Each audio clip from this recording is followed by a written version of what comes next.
The tranquil waters of the lagoon stretched out before them, a vast system of inland waterways snaking through the landscape. Canoes glide through the glassy surface, connecting the former sandy wasteland metropolis with the lands of the Dahomeans, the Amazonians, and to the east, waterways stretch out 100 miles or more to the unknown, bringing foes and friends to its shores. This was the entrance into the lagoon, later known as Rio de Lagua, a once desolate and barren wasteland, transformed by Ògúnfúnmíníré's mud plate adventure that now stands as the last frontier of the Yorubas, a thriving hub of commerce and culture. Lagos.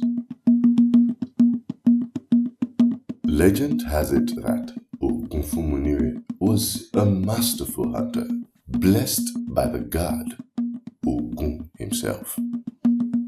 He was born in Ifá, though not of royal bloodline like his ancestor Odùduwà, who is revered as the symbolic father of the Yoruba people. In many ways, Ògúnfúnmíníré's life mirrored that of Odùduwà. Like Odùduwà, he emerged from obscurity to achieve great honor and reverence among his people.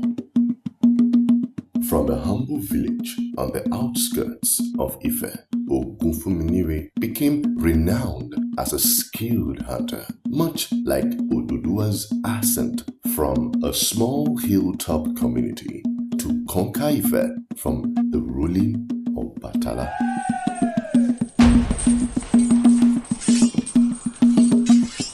But it was not just his hunting prowess that elevated him in the eyes of his people. Ògúnfúnmínírè rose to power through his charisma and leadership, earning the hearts and minds of those around him. Despite the success and fame that Ògúnfúnmínírè had achieved in Ifá, a sudden urge to leave overcame him and his followers.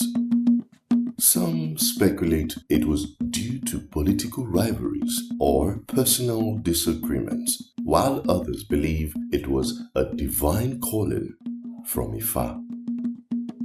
But one thing remains consistent in every version of the story. They did not depart empty-handed.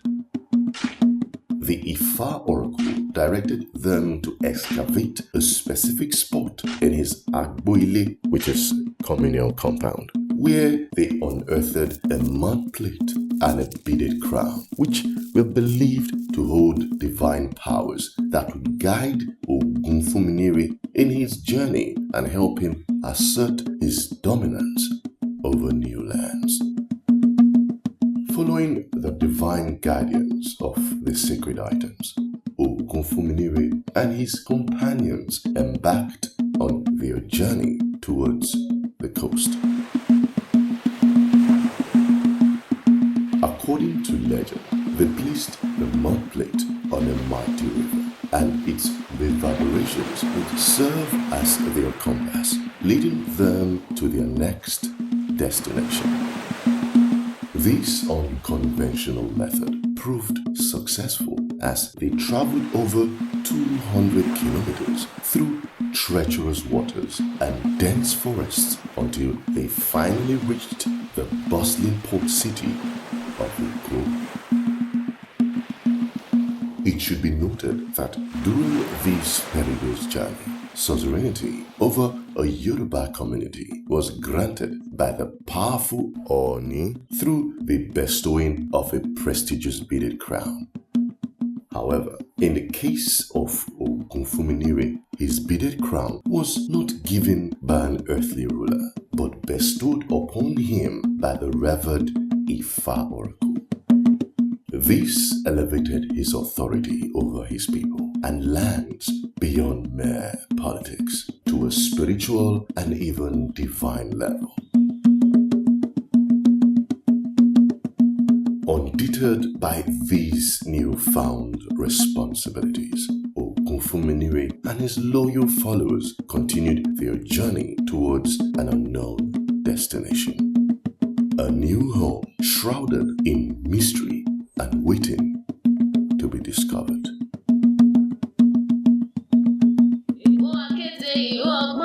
Èkó aró mi sálẹ̀ gbẹ̀lẹ̀gbẹ̀, èkó aró ṣeṣe májà, èkó akéte ìlú okun alágbálúgbú omi, ta ló ní kò sómi lé Èkó? Ẹbí wọn pé ta ló la bàtà bútú bàbá omi kómi, ta ló la bàtà bútú bàbá odò kó odò. Èkó adélé tángéré sáré ju ènìyàn lẹ́sẹ̀ méjì lọ. Ẹni tó bá lọ lu Èkó tí ò bá gbọ́n, kódà bó lọ sílùú òyìnbó kò lè gbọ́n mọ́. Afẹ́fẹ́ tó nípọn ń bẹ ní bèbè òkun tẹ̀yìn, fàájì tó nípọn wà ní bèbè ọ̀sà. Èkó ọmọ òòṣà ni ó ṣẹ má ṣe kútere, òòṣà ń gbòbí kútere ń gborí. Ẹ̀yin lọmọ afíjú ọjà má rí gbéǹdéke, ọmọ afíjú ọjà má rí gbéǹdéke. Ọ̀bùn ọjà wá pa ṣọ́ ẹ̀yọ̀ o, ayélé ẹ̀yọ̀ o, ẹ̀yọ̀ bàbá ń tẹ̀yìn tó ń fi góòlù ṣeré. Ẹ̀yin onísanwó oníbodè ó dilé, tójú bá ti ẹ̀yìn gbẹ̀tì ojú ò ní tèkó lé. Surrounded by the lush and vibrant city of Ife, nestled in a dense forest with towering trees adorned with sacred symbols of various gods, Ògúnfúnmínírè stood tall and proud. His muscular frame towered over his companions as they prepared to depart for their journey. The air was filled with sounds of birds chirping and the rustle of leaves as they gathered by the banks of the river, later known as the River Ògún. In addition to his followers, men, women, children, members of his household, and slaves, Ògúnfúnmínírè had also brought along woven baskets filled with food, clothing, and weapons. A few animals of burden were tied up nearby, ready to be used for transport. With the help of his friend Akodu, they pushed off in boats or rafts onto the glistening waters of the river.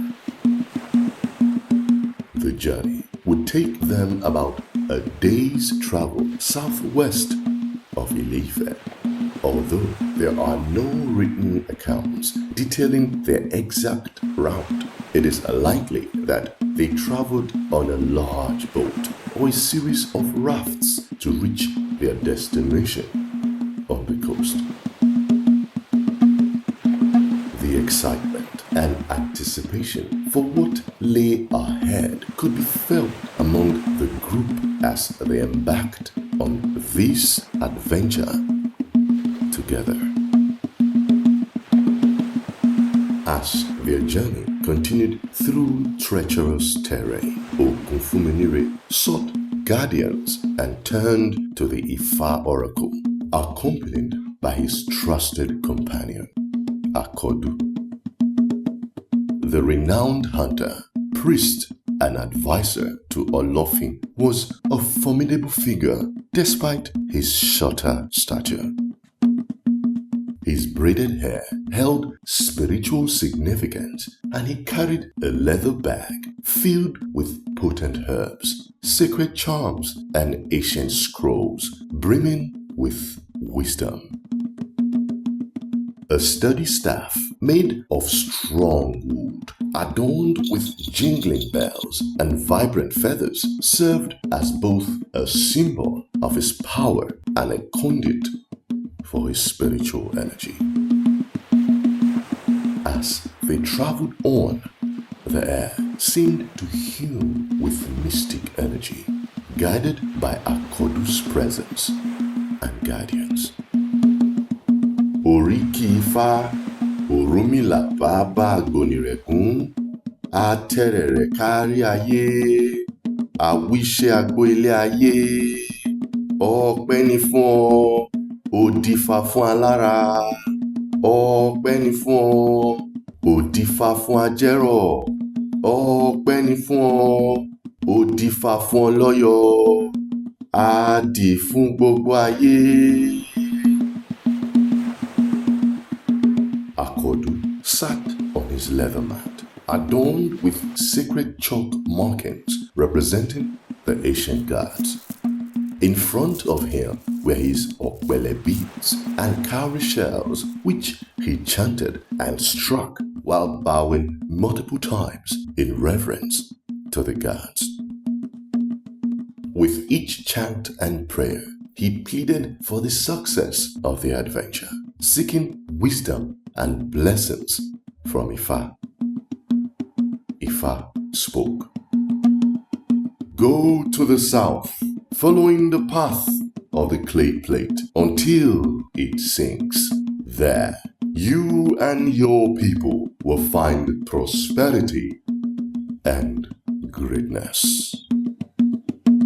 And so they went. Guided by the prophetic words of an oracle and pulled by the mysterious force of a spinning clay plate, the troop of travelers began their journey from the banks of the serene Ògún River, setting their sights towards the great Oba River in the west. As they approached the mighty Ògún River, a sense of awe and reverence washed over them, recognizing the power that flowed through this waterway, originating from the Saki region in modern-day Oyo State.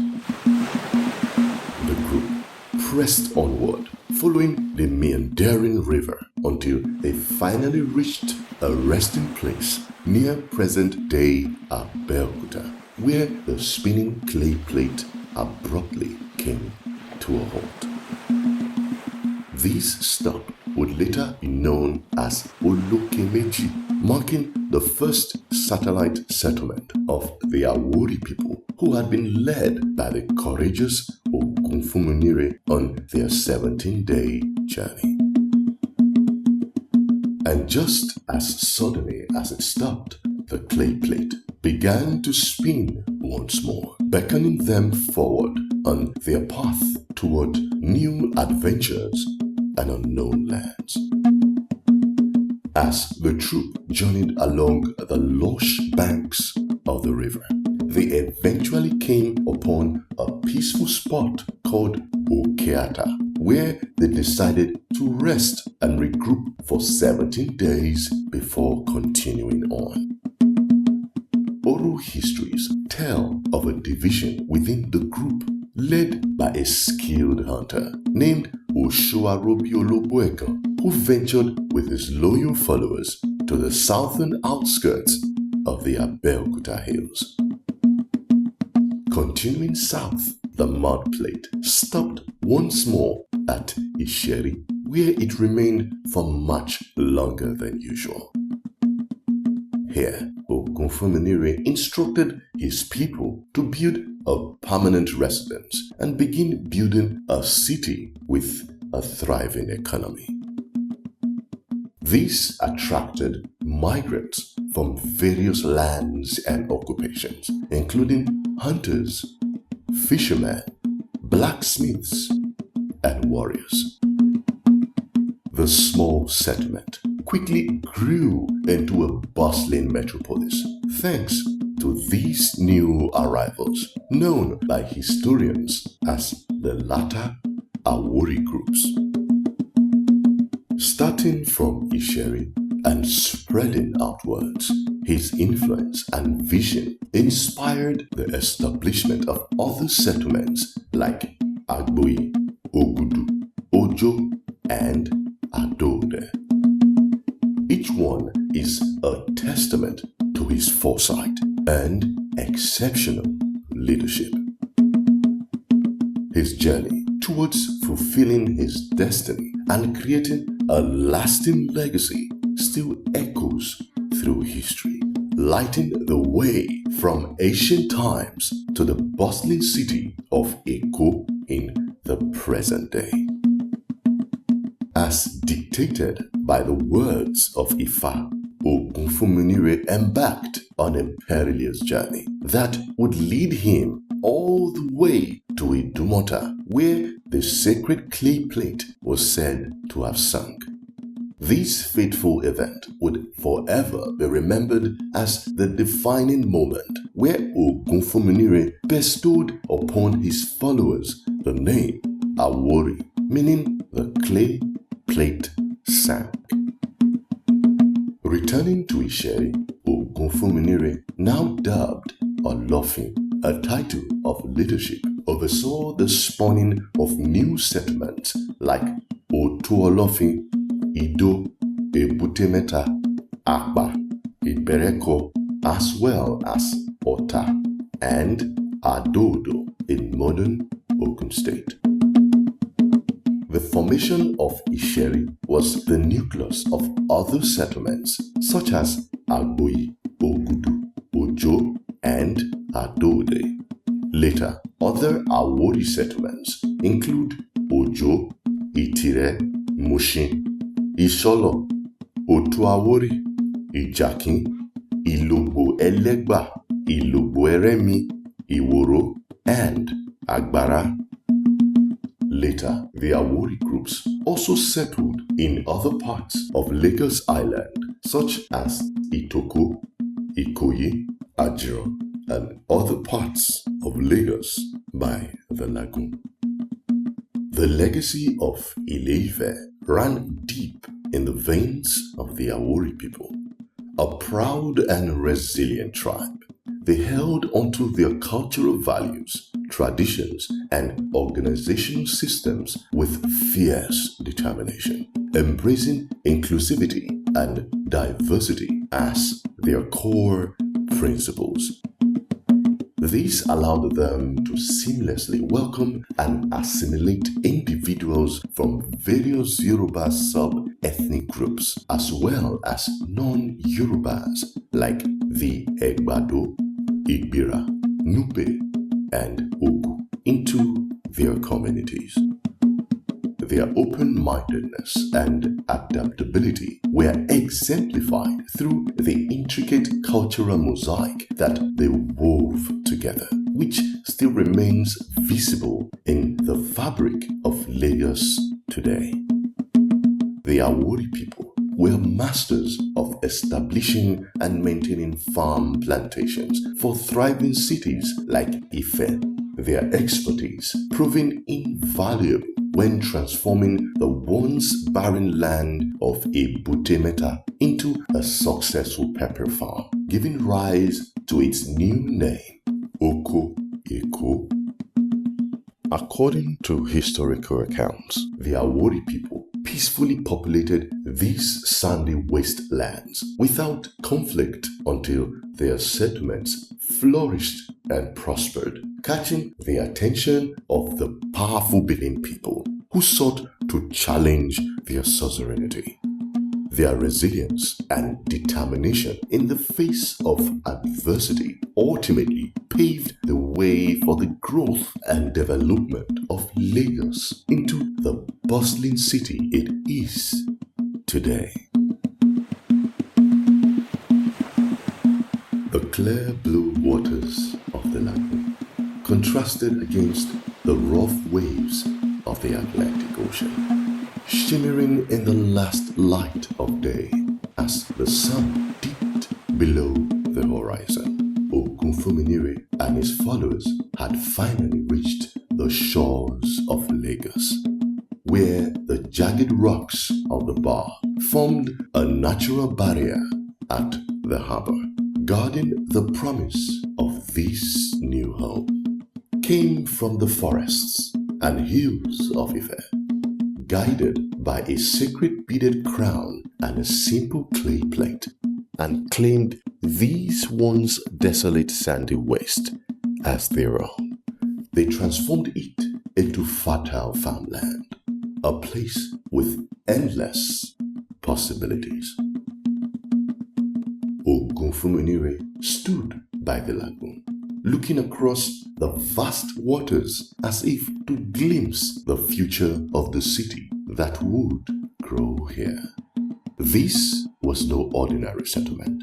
It was a place destined to become a vibrant nexus where diverse cultures, thriving communities, and great ambitions would converge and collide, forging a lasting legacy. But the end of the journey did not mean the end of Ògúnfúnmíníré's tale. Some say that he lived an extraordinary long life, his wisdom shaping the lives of his descendants until his peaceful passing, surrounded by those he loved. Others, however, whisper of a darker fate, of a hunter transformed by his own powers, trapped forever in the form of a slave by the betrayal of his own children. The truth of Ògúnfúnmíníré's final days remains an unsolved mystery, adding yet another layer to the myth that surrounds this great founder of Lagos. But the story of Lagos does not end with the founding of its first settlement. This lagoon city, Èkó, the city by the ocean, would soon face challenges that would test the resilience of its people and the strength of its foundations. The descendants of Ògúnfúnmínírè, the Awori, would see their peaceful home caught in the tides of conflict, drawn into a fierce rivalry with the mighty Benin Empire. In our next episode, we would explore the rise of Lagos royalty and the dramatic struggle against Benin's powerful forces. The Ìdẹ̀jọ́ chiefs, Ògúnfúnmíníré's sons and descendants, would rise to defend their new kingdom as the formidable power of Benin sought to claim Lagos for itself. From valorous battles to cunning alliances, the war for Lagos was more than just a clash of armies. It was a defining moment that would forever shape the identity of this city by the lagoon. So prepare yourself for the next thrilling chapter of our journey through Lagos history, where ambition, honor, and resilience meet the unyielding force of an empire. If you are captivated by the epic tale of Lagos, hit the like button, subscribe, and share this journey with others. By subscribing, you will be the first to experience every thrilling chapter, uncover hidden stories, and gain deeper insights into Lagos' rich heritage. Liking and sharing helps us bring this story to more history enthusiasts, and it allows you to be part of a community that keeps the legacy of Lagos alive. Don't miss a single episode of this legendary saga. Join us and be part of history. The story of Ògúnfúnmínírè continues, and the battle for Lagos is just beginning. Here are some questions to ponder. Number 1. What do you think inspired Ògúnfúnmínírè to embark on this journey? Number 2. Why do you think the clay plate was so important in guiding them to Lagos? What do you think it symbolizes?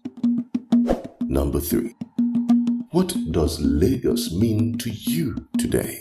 And how do you think its history shapes the city's identity? Number 4. What lessons do you think modern Lagos can learn from Ògúnfúnmínírè and the Awori people? Share your thoughts in the comments below. And if you enjoyed the first episode of Yoruba Kingdom, join us as we continue to explore the captivating histories and legends of the Yoruba Kingdom. Don't forget to hit the subscribe button and thumbs up to stay updated on our next episodes.